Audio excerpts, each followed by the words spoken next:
les entretiens des patriotes. Bonjour à tous. Rassemblement national et l'UPR sont-ils victimes de chantage? Didier Raoult, une bombe lancée sur CNews. Avant de répondre à ces deux questions et traiter d'autres sujets d'actualité, vous connaissez la coutume sur cette chaîne. Je commence toujours mon entretien par remercier ceux qui m'ont permis justement de le produire, car ils m'ont financé à l'aide des merci rémunérateurs. Et aujourd'hui sont à l'honneur des fidèles parmi les fidèles. Rambard, Chantal Rianne, Philippe Bohen, Chantal Roquia, Christine Ray et Philippe Michaud. Merci à eux du fond du cœur. Et puis je tenais à vous remercier pour votre soutien inconditionnel. Oui, il faut aider la réinformation en ces temps de censure. Mais comment faire? Eh bien, c'est simple, on lève le petit pouce, on écrit de gentils messages et on diffuse sur d'autres réseaux sociaux. Merci à tous. Vous êtes nombreux à m'avoir demandé de nouveau de remettre le lien pour signer la pétition pour les vitraux de Notre-Dame. Vous allez donc dans ma description, vous appuyez sur dérouler la description, puis vous cliquez sur le lien, vous voyez apparaître ce tweet, et là, il suffit de cliquer sur la photographie, c'est écrit « Signer la pétition ». Hier, j'évoquais le cas d'Emmanuel Macron poussé vers la sortie par ses propres troupes. Eh bien, c'est officiel, c'est dans le Figaro. Il faut qu'il refile vraiment le bébé à Barnier. Emmanuel Macron poussé à se mettre en retrait. Alors que le chef de l'État a donné des gages au nouveau Premier ministre sur sa marge de manœuvre, on estime dans son camp qu'Emmanuel Macron a tout intérêt à cultiver une certaine distance. Soyons plus explicites. Pour la Macronie, Emmanuel Macron est un véritable boulet. Le bilan de Macron de Manu est désastreux, vous le connaissez. Il est également détesté par les 3/4 des Français. Et les affaires devant la justice durant son mandat sont si nombreuses qu'il est désormais facile de le menacer. Illustration avec Philippe de Courson. Cela fait 2-3 mois qu'on essaie de cacher les choses. Le Premier ministre Attal et le Président de la République ont dissimulé parce qu'ils craignaient politiquement. Des menaces, cela y ressemble fort. Je les avais évoquées il y a quelques jours pour expliquer la nomination de Michel Barnier. On a l'impression donc que tous ces politiques jouent à « je te tiens par la barbichette », oui, avec chantage à la clé. Et vous avez le même son de cloche au Rassemblement national. Audition de Bruno Le Maire et Thomas Cazenave hier. Jean-Philippe Tanguy. Monsieur le maire, vous aviez dit il y a 2 ans aux Français que vous alliez tenir le budget à l'euro près. Donc 2 ans après, on n'est pas à 1 euro près, on est à 30 milliards d'euros près. Alors 28 milliards si effectivement on est précis. Mais vous êtes toujours serein et vous êtes satisfait de vous et de votre bilan au bout de ces temps. J'avoue avoir du mal à trouver mes mots, de rester calme face une fois de plus à une telle autosatisfaction. J'en peine à trouver effectivement mes mots face à un tel désastre budgétaire. Là, vous dites la France ne doit pas être lanterne rouge, mais la France est lanterne rouge. Vous n'avez plus aucune excuse pour laisser cette situation budgétaire. Mais vous êtes content de vous et vous continuez. Et j'avais l'impression, pour ne pas pleurer, je préfère rire, de voir au pays de l'or noir, Tintin, Dupont et Dupont perdus dans le désert sur leur Jeep, qui passent leur temps à faire le tour sur eux-mêmes. Ils sont perdus dans le désert, ils font le tour sur eux-mêmes, ils reviennent sur leurs traces, ils ne cessent de revenir sur leurs traces et ils pensent être sur la bonne route. Et non seulement ils pensent être sur la bonne route, mais ils font la leçon en pensant l'être. Et à un moment, ils voient un mirage. Ils pensent être arrivés à destination, ils plongent, et non, ils n'ont à manger que du sable. Et donc, au bout de 7 ans, monsieur le maire, vous n'avez à proposer aux Français que du sable. Et vous dites, je ne sais pas pourquoi il n'y a pas eu de loi de rétroactivité, mais on le sait, c'est qu'il y avait les élections européennes. Et vous ne vouliez pas collectivement dire la vérité aux Français, bien aidés, il faut le dire, par les Républicains. Et donc, on nous avait dit, maintenant, c'est la purge. Alors moi, j'avais annoncé 95 milliards de purge. Ben non, en fait, j'étais optimiste, c'est 110 milliards de purge qu'il va falloir traiter pour vos prédécesseurs. Et vous n'avez rien à proposer au bout de 7 ans comme marge d'économie. Je cite, vous proposez le gel, donc ne rien faire. Réunir une commission, ça va bien nous aider. Et si on ajoute la solution de M. Cazenave, il faut vider les réserves. Donc votre seule solution, c'est donc vider des réserves que vous avez constituées avec des déficits. Donc oui, pour lutter contre le déficit, visons les réserves constituées avec les déficits précédents. Donc finalement, au bout de 7 ans de gestion calamiteuse de l'État, mais rajoutons 50 ans de déficit, puisqu'en fait, rappelons-le, 50 ans de déficit de l'État, vous n'avez pas la moindre mesure d'économie structurelle à proposer aux Français, à part, on le verra dans un mois, augmenter les impôts, évidemment. Merci. Le Rassemblement national a intérêt à trouver des dossiers contre Emmanuel Macron parce que manifestement, eh bien, Macron les tient un petit peu par la barbichette. Et oui, il y a eu donc un accord tacite entre Macron et Marine Le Pen. Si le procès des assistants parlementaires du Front National avait un lien, le procès va s'ouvrir le 30 septembre. C'est la thèse défendue par l'excellent Philippe Murer. Explication avec un article à charge du journal L'I-Monde. Assistant parlementaire européen du Front National, Jordan Bardella est soupçonné d'avoir produit de faux documents. Le président du Rassemblement national dément. Selon Le Torchon L'Aberration, il aurait participé a posteriori à l'élaboration de documents factices censés témoigner des tâches jamais réalisées pour le compte de l'ex-eurodéputé Jean-François Jalc. Le président du Rassemblement national a démenti. Ce fut une énorme erreur du Front National, incompréhensible par ailleurs, qui risque de leur coûter très cher. En quoi consiste cette affaire ? Les cadres dirigeants du Front National ont cru qu'ils pouvaient faire comme les autres partis, c'est-à-dire financer leurs administratifs à Paris avec les enveloppes allouées par l'Union européenne. Oui, comme les socialistes et autres modems. Mais non, les européistes les avaient dans le viseur.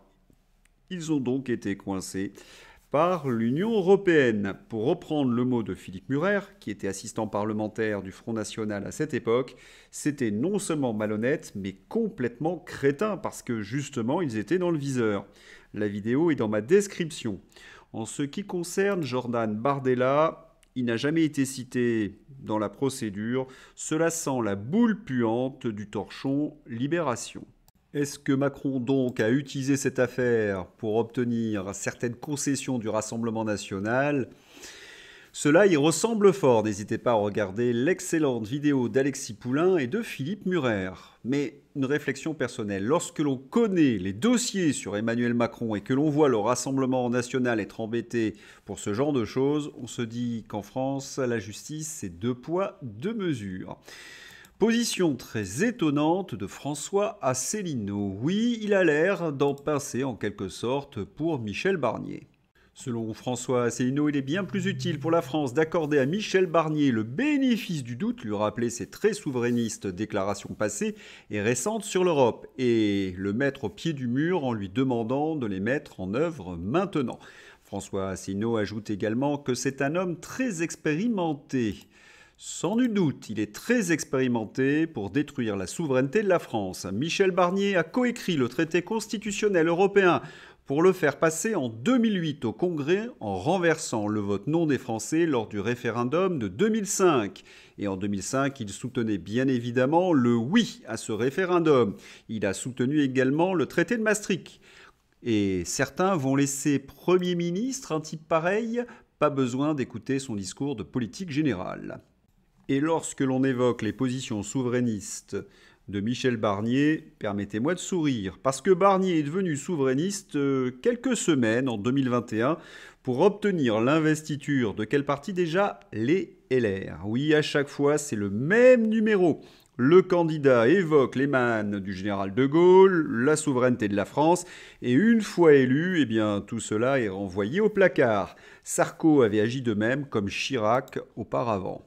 Oui, une sinistre comédie. Michel Barnier avait affirmé par ailleurs que la France n'existait plus, qu'il n'y avait que la nation européenne. Covid-19, Michel Barnier favorable à la pchoute obligatoire pour tout le monde. Après le scandale des achats de doses par Pustula, les études bâclées et les effets secondaires, qu'en pense le nouveau Premier ministre ? On a en effet de la mémoire. François Asselineau qui défend l'européiste Michel Barnier, oui, qui est derrière le référendum de 2005 et le traité de Lisbonne. Incroyable. Est-ce que François Asselineau est victime de chantage lui aussi ? L'avenir nous le dira. Professeur Raoult a balancé une bombe sur le plateau de CNews. Gros malaise sur le plateau de CNews. Le professeur Didier Raoult, un des plus grands spécialistes des maladies infectieuses, déclare en direct le virus de la polio, qui est actuellement à Gaza, est un virus pchouté. Il n'est pas naturel, il est fabriqué par l'homme. Ces cas se retrouvent également dans d'autres pays africains. Petite précision, Raoult parle ici des cas de polio contractés à cause de virus de type 2 dérivé du pchout. Et on verra qui est le promoteur de ce pchout dans un instant. C'est un fait scientifique, mais notre Raoult national va encore être taxé de complotiste. Oui, je suis un peu fatigué de toujours monter à la barricade pour défendre Didier Raoult, qui n'a finalement rien de complotiste. Il continue même de nier les évidences sur l'origine du SRAS-CoV-2. Et je sais pourquoi. C'est un des points de désaccord fondamental que j'ai avec El Professor. Pourtant, je continue de penser que Didier Raoult est un sacré bonhomme pour rester droit dans ses bottes face à l'hallali médiatico-politique. Tenez, pourquoi Didier Raoult refuse-t-il de communiquer sur le SRAS-CoV-2 ? Eh bien, selon une de mes sources, il serait tenu au secret défense parce que c'était le référent pour la défense nationale. Eh oui, oui, le secret défense. Un patriote, Didier Raoult. Bon, qui a produit ces maudits pchoutes qui donnent donc la polio ? Le portrait robot du personnage, je crois que vous le reconnaissez, Bill Sorty. On comprend mieux le silence des médias qui d'ailleurs sont souvent financés par les subventions de Bill Sorty. États-Unis, débat Trump, Kamala Harris, la pression monte. CNN révèle à quel point Kamala est une gauchiste. Selon un questionnaire de l'ACLU de 2019, Kamala est favorable à la décriminalisation de l'immigration illégale, aux transitions de genre financées par les contribuables pour les clandestins, au financement d'une agence qui s'appelle la ICE, qui est une agence qui a pour but de protéger la criminalité transfrontalière et l'immigration illégale qui menace les USA. C'est en quelque sorte une agence de police. À la fin des détenus par cette agence et à la décriminalisation de tous les stupéfiants. CNN a même demandé des éclaircissements et Kamala Harris n'a rien nié. Oui, c'est sauvage.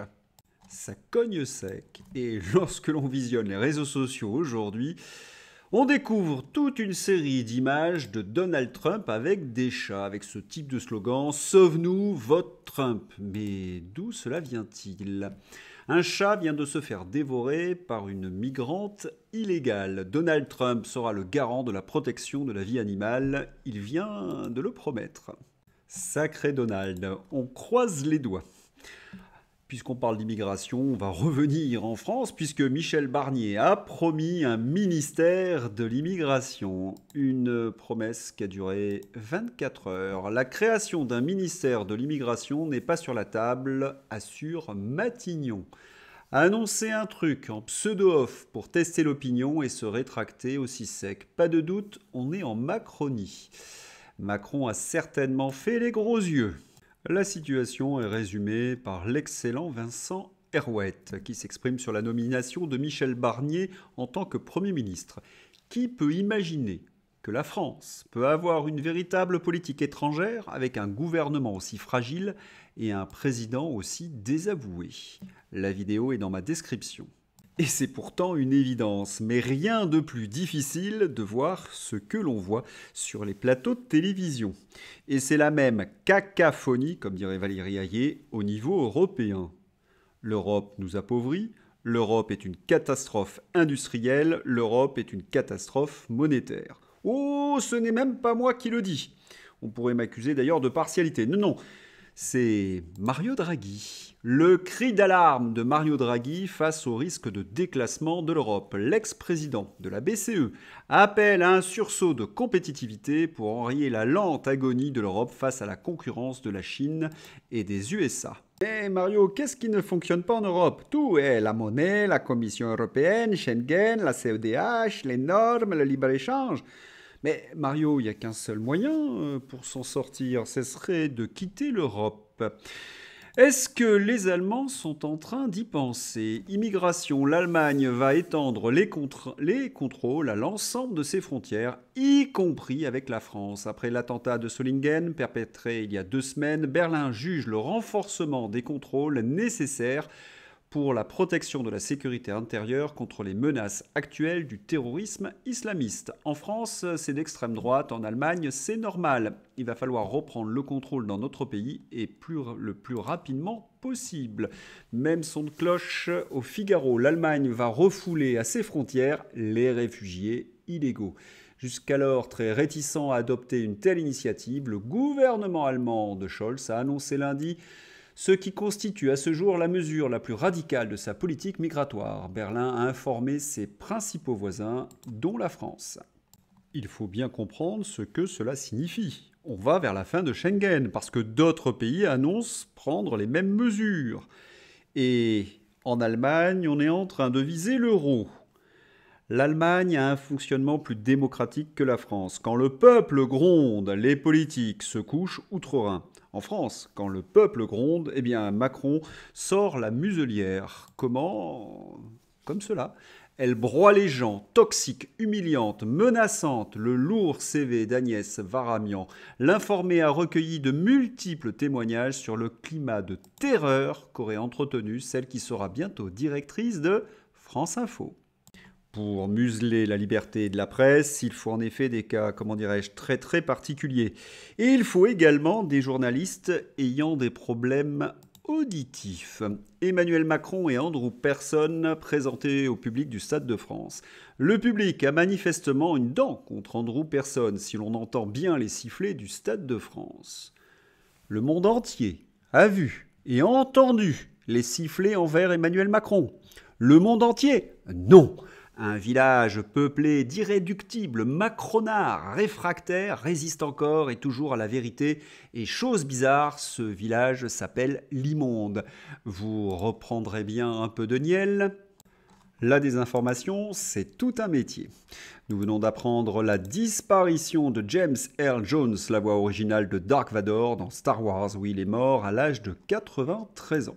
C'est l'heure d'ouvrir ma page fantasy avec un hommage de Brigitte Macron à cette voix légendaire. Oui, elle a tenu à lui rendre hommage par sa tenue et son casque. C'est ton père, Manu. Grenoble, l'escrologiste Éric Piolle a décidé de lutter contre la délinquance qui gangrène sa ville. Il faut emprisonner les couteaux qui se comportent mal, déclare donc le maire de Grenoble. Paris, quelle est la dernière trouvaille d'Anne Hidalgo pour pourrir la vie des Franciliens ? Le périphérique parisien passera à 50 km à l'heure le 1er octobre, annonce la poissarde de l'hôtel de ville.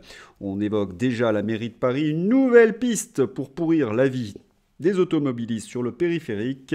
Oui, ils devront circuler en marche arrière. Assemblée nationale, très belle initiative de la Chambre des députés, des ateliers de lecture pour aider les illettrés de la France insoumise. Sardine Ruisseau soutient la mesure. Stéphane Delogu est la preuve qu'on peut devenir député tout en étant en situation de handicap. Si vous visionnez la vidéo, vous constaterez que Seb a du mal à déchiffrer son texte. J'espère que vous avez apprécié cette vidéo. Je vous souhaite une excellente journée. À bientôt. Au revoir.